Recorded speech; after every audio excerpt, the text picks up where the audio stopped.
Hello, ഞാൻ അഖിലയാണ് കേട്ടോ. അപ്പം ബോൾസും ചെടിയും നമ്മൾക്ക് എല്ലാവർക്കും ഒരുപാട് ഇഷ്ടമാണ്. അപ്പോൾ ഒരുപാട് ആൾക്കാർ ഇതിൻ്റെ കംപ്ലൈൻ്റ് ആണ്, പ്ലാന്റ്സ് വാങ്ങിക്കൊണ്ട് നമ്മൾ നഴ്സറിയിൽ നിന്നൊക്കെ വാങ്ങുമ്പോൾ നല്ല ഫ്ലവേഴ്സ് നിൽക്കും, പക്ഷേ നമ്മളുടെ കയ്യിൽ വരുമ്പോൾ പ്ലാന്റ് പതുക്കെ അഴുകിപ്പോവും, അല്ലെങ്കിൽ നല്ലതുപോലെ പിടിക്കുന്നില്ല എന്നൊക്കെ പറഞ്ഞ് ധാരാളം ആൾക്കാർ നമുക്ക് മെസ്സേജ് ഇടാറുണ്ട്.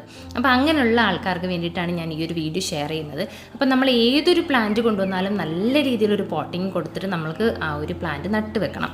അപ്പോൾ അത് മെയിനായിട്ട് ശ്രദ്ധിക്കേണ്ട ഒരു കാര്യമാണ്. അപ്പോൾ ഈ ബോൾസും ചെടി പെട്ടെന്ന് അഴുകി പോവാതിരിക്കാനും അതുപോലെ തന്നെ നല്ലതുപോലെ ഗ്രോത്തിൽ കിളിച്ച് വരാനും ഒക്കെ നമ്മൾ ചെയ്തു കൊടുക്കുന്ന കുഞ്ഞൊരു ടിപ്പും കാര്യങ്ങളും ഒക്കെയാണ് ഈ ഒരു വീഡിയോയിൽ ഷെയർ ചെയ്യുന്നത്.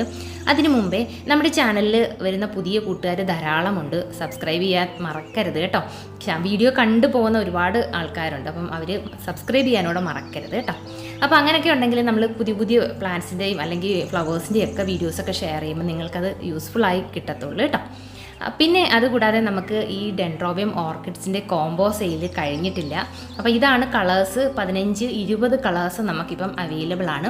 നല്ല ഹെൽത്തി ആയിട്ടുള്ള പ്ലാന്റ്സും കാര്യങ്ങളും ഒക്കെയാണ്. കോംബോ ഓഫറിലാണ് ഇപ്പം പ്ലാന്റ്സ് നടക്കുന്നത്. അപ്പോൾ ഡെൻഡ്രോബിയം മാത്രമല്ല, ഒരുപാട് വെറൈറ്റീസ് നമുക്ക് അവൈലബിൾ ആണ്. അപ്പോൾ ഇത് കോംബോ ഓഫറിലുള്ള പ്ലാന്റ്സിൻ്റെ സൈസും കാര്യങ്ങളും ഒക്കെയാണിത്. 10 കളറും 15 കളറുമാണ് കോംബോയിൽ വരുന്നത്. അപ്പോൾ ഇഷ്ടമുള്ളത് നിങ്ങൾക്ക് സെലക്ട് ചെയ്യാം കേട്ടോ. താല്പര്യം ഉണ്ടെങ്കിൽ ഒന്ന് കോൺടാക്ട് ചെയ്തിരുന്നാൽ മതിയേ. അപ്പം ബോൾസത്തിൻ്റെ പോട്ടിങ് എങ്ങനെയാണെന്ന് നോക്കാം. ആദ്യം വേണ്ടുന്നത് കുറച്ച് ആറ്റുമണലാണ് കേട്ടോ. പിന്നെ സാധാ മണ്ണും കുറച്ച് കമ്പോസ്റ്റുമാണ് ഇട്ട് കൊടുക്കുന്നത്. അതിനകത്തോട്ട് കുറച്ച് എല്ലുപൊടിയും കൂടെ ഇട്ട് കൊടുക്കുന്നുണ്ട്. എന്നിട്ട് നമുക്കിത് നല്ലതുപോലെ മിക്സ് ചെയ്തെടുക്കാം.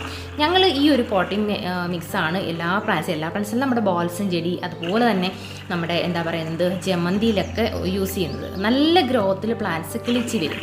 അപ്പം നമ്മൾ വലിയൊരു പോട്ടിനകത്തോട്ട് ഇതുപോലെ വാങ്ങിക്കൊണ്ട് വരുന്ന പ്ലാന്റ് കുറച്ച് പോട്ട് മിക്സൊക്കെ നിറച്ചതിന് ശേഷം അടിഭാഗത്താണ് ഇതുപോലെ കുറച്ച് മണ്ണൊക്കെ മാറ്റിയിട്ട് നമുക്ക് ഈ ഒരു പ്ലാന്റ് നട്ട് വെക്കാം. ഇപ്പം ഈ ബോൾസത്തിൻ്റെ ഒരുപാട് വെറൈറ്റീസ്, അതായത് ഹൈബ്രിഡൊക്കെ ഉണ്ട്. ഇത് ഈ ഹൈബ്രിഡാണ്. അപ്പോൾ അതൊക്കെ പെട്ടെന്ന് ഗ്രോത്ത് നല്ല നമ്മൾ സാധാ നാടൻ കെയർ ചെയ്യുന്നതിനേക്കാളൊക്കെ ഡബിൾ ഇരട്ടി നമുക്ക് ശ്രദ്ധിക്കേണ്ട ഒരു കാര്യമാണ് നമ്മുടെ ഹൈബ്രിഡ്. നല്ലതുപോലെ കെയർ ചെയ്ത് കൊടുക്കുകയാണെങ്കിൽ പ്ലാന്റ് പെട്ടെന്ന് വളരും, നല്ല രീതിയിൽ ഫ്ലവേഴ്സ് നമുക്ക് തരും, നല്ല ബുഷിയായിട്ട് നിൽക്കും. അപ്പോൾ ഈ പോട്ടിംഗ് ഒക്കെ കൊടുത്തതിന് ശേഷം ആ ഒരു ടിപ്പെന്ന് പറഞ്ഞാൽ ദാണ്ട് ഈ ഒരു തൊണ്ടാണ് കേട്ടോ.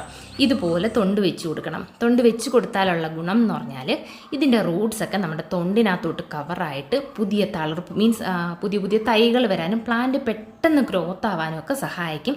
ഒരിക്കലും നശിച്ചു പോകത്തില്ല. പിന്നെ ചൂട് സമയമാണല്ലോ, അധികം വെള്ളം, അതായത് വെള്ളം കൊടുത്തു കഴിഞ്ഞാൽ പോലും നമുക്ക് ആ ഒരു തൊണ്ടിനകത്ത് നല്ല തണുപ്പോടുകൂടി തന്നെ നിൽക്കും. അപ്പം പ്ലാന്റ് നശിച്ചു പോകത്തില്ല, നല്ല ഗ്രോത്തിൽ വളർന്നു വരും. അപ്പോൾ ഇങ്ങനെ പോട്ട് ചെയ്തതിന് ശേഷം ഞാൻ പിന്നെ കൊടുത്തതെന്ന് വെച്ചാൽ ഫംഗിസൈഡാണ്. മസ്റ്റായിട്ട് നിങ്ങൾ ഫംഗിസൈഡ് കൊടുക്കാൻ മറക്കരുത് കേട്ടോ. ഏതെങ്കിലും നമ്മുടെ കയ്യിലുള്ള സാഫോ സൂഡോമോണസോ അങ്ങനെ എന്തെങ്കിലും കുറച്ച് വെള്ളത്തിനകത്തിട്ട് കലക്കിയതിന് ശേഷം നമ്മുടെ പ്ലാന്റ്സിനെല്ലാം തളിച്ചു കൊടുക്കുക.